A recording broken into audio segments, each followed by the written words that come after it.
Hello guys, সকলে কেমন আছো? তো এখন বাজে সকাল 5টা। আর সকাল 5টায় বসে পড়েছি জিকে নিয়ে। দেখতেই পাচ্ছ, এটা লুসিয়ান্টের জিকে। তো ইন্ডিয়ান ইকোনমি পড়বো এখন। হ্যাঁ, money banking and insurance in India এইটা পড়বো।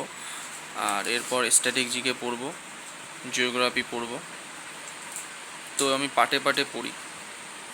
তো একটা পাটে পাটে পড়তে বেশ ভালো লাগে, সে কারণে অল্প অল্প করে পাটে পাটে কভার করি 3-4টে চ্যাপ্টার। তো বাইরের পরিবেশটা তোমাদের দেখাই, দেখো। তো এই হলো বাইরের পরিবেশ, দেখো কি সুন্দর, একদম শান্ত সব, কেউ ওঠেনি এখনো।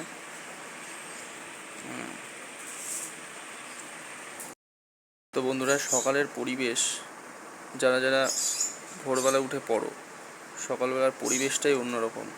এটা যারা যারা পড়ো তারাই বুঝতে পারবে। তো চলো আমি পড়তে থাকি, তোমাদের সাথে ভাবলাম একটু শেয়ার করি, তাই ভিডিওটা করলাম। ওইখানে আমাদের পেয়ারা গাছ, ওই যে পেয়ারা হয়েছে ওই গাছে। তো চলো, টাটা।